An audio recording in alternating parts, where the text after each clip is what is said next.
In this episode, we're going to shift from thinking about metadata as a single risky endpoint to thinking about how you design compute workloads so that metadata is not an easy lever for attackers to pull.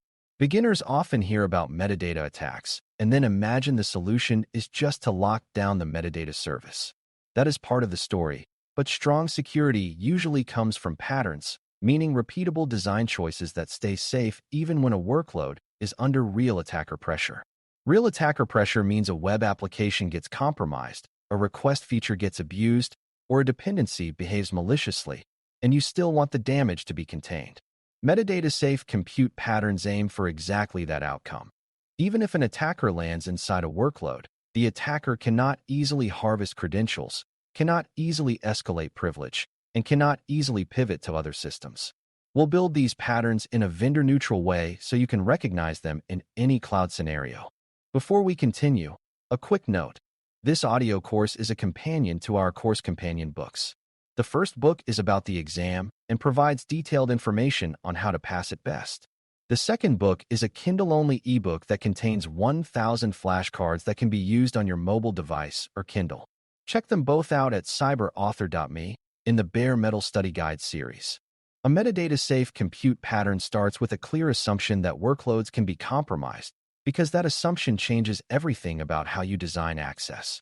If you assume compromise is possible, you stop treating internal-only services as automatically safe, and you start putting protections between the workload and anything that can grant power.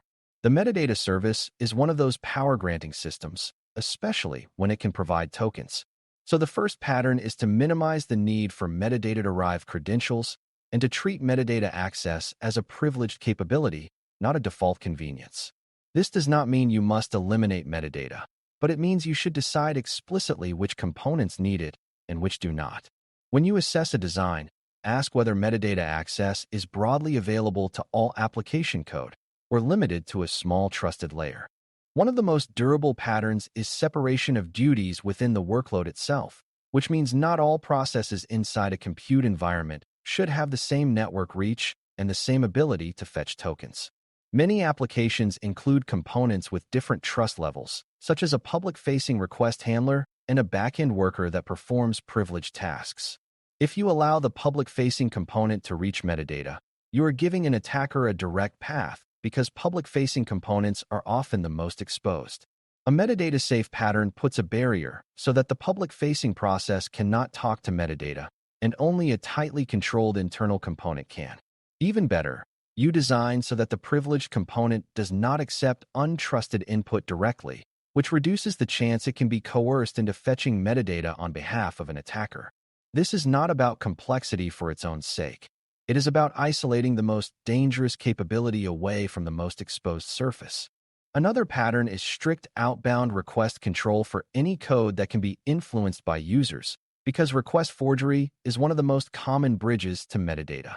Many modern applications fetch resources from URLs, validate webhooks, call third-party services, or import content, and those features can unintentionally become internal network proxies. A metadata-safe compute pattern treats any user-influenced outbound request as a high-risk feature and constrains it with allow lists, destination validation, and blocks for internal address ranges, including link local endpoints.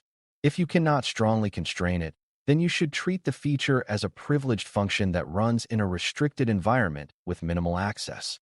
The key assessment question is whether the workload can be tricked into making arbitrary network requests and whether those requests could reach metadata. If the answer is yes, the pattern is not metadata safe, no matter how confident the team feels. Least privilege for workload identities is another pattern that remains effective even when other controls fail. If a stolen metadata token only permits minimal actions, then the attacker's capability is limited. This means designing roles and permissions to match the narrow purpose of each workload, and avoiding broad wildcard permissions that turn every workload into a potential administrator. The most metadata-safe environments treat every workload identity as a potential breach boundary and ensure that no single identity can access everything. This is especially important for identities used by general-purpose web servers, which should rarely have management permissions. If a scenario describes an application server that can create new instances, modify network rules, or manage access policies. That is the opposite of metadata safe. A stronger pattern is that only specialized automation components have those permissions, and those components are isolated and closely monitored. A related pattern is tight control over who can assume which roles, because role chaining is one of the easiest escalation methods after token theft. In metadata-safe design, a compromised workload identity should not be able to assume a higher privilege identity unless there is a clear and narrow reason. If role assumption is needed, it should be restricted by conditions such as purpose, environment, and resource scope, and it should be limited to the smallest set of roles required. The security idea is to prevent ladders that an attacker can climb just by possessing any foothold token. When you see a system where many workloads can assume many roles, you should assume an attacker will find the most powerful one and use it. Metadata-safe patterns reduce the number of ladders and add locks to the ladders that must exist. Segmentation is another major compute pattern, but it must be understood in a cloud-native way. Segmentation is not only about separating networks. It is about separating permissions and separating blast radii. A metadata-safe compute design isolates workloads by environment, by function, and by sensitivity, so that a compromise in one area does not automatically grant reach into another. For example, development workloads should not share identities or access paths with production workloads. Public-facing workloads should not share broad access to internal databases without tight controls. Workloads that handle sensitive data should not sit in the same trust zone as workloads that serve untrusted traffic. If segmentation exists only on paper, but identities and access are shared broadly, then metadata token theft can still allow large-scale movement. The exam often tests your ability to see through superficial segmentation and identify whether effective boundaries exist. Another important pattern is reducing reliance on long-lived secrets and ensuring that secret access is scoped as tightly as data access. If your workload uses metadata tokens to retrieve secrets, you need to ensure that the workload can only retrieve the secrets it truly needs, not a broad vault of everything. A compromised workload that can read a wide set of secrets will escalate quickly, even if metadata access is partially hardened. Metadata-safe compute patterns treat secret stores as high-value targets and design access so that each workload can retrieve only a minimal set of secrets, ideally separated by environment and purpose.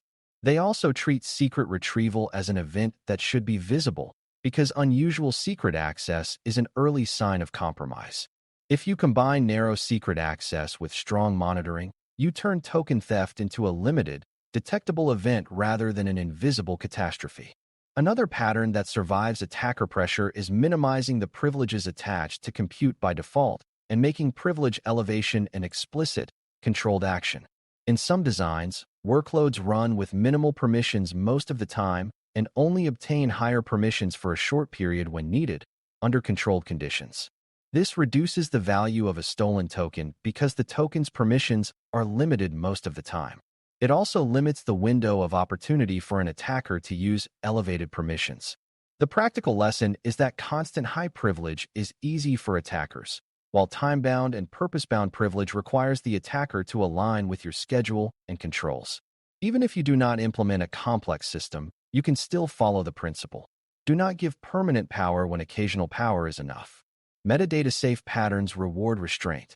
You also want patterns that treat metadata access and identity usage as monitoring signals, because detection is part of survival under pressure. If a workload suddenly starts making unusual calls, enumerating resources, or changing access policies, that may indicate an attacker using a stolen token. If you can detect and respond quickly, you can contain the incident before it spreads. That means making sure audit logs exist, are retained, and are reviewed or alerted on for high-risk actions. Metadata-safe design assumes that prevention may fail at some point and that detection is what limits impact. The assessment question is whether the environment would notice metadata-driven exploration and escalation behavior quickly enough to act. If the environment has no clear visibility into identity usage, then even a small compromise can quietly grow. Another compute pattern is to design your application so that it does not act as a universal proxy, because proxy behavior multiplies risk. This is especially important for features that fetch URLs, validate callbacks, or communicate with external systems based on user input. In metadata-safe patterns, those features are restricted, isolated, or redesigned so they cannot be used to reach internal endpoints. Sometimes the best solution is to move such features into a separate service that has no access to internal resources and no access to metadata credentials. If the feature is compromised, the damage stays within that isolated component. This kind of isolation feels like extra work at first, but it pays off by preventing a single bug from becoming a full cloud compromise. Survivable design is often about making sure that the easiest to exploit features have the least privilege and the least reach. As we close, building metadata-safe compute patterns means designing workloads so that metadata does not become an attacker's shortcut to cloud-wide power.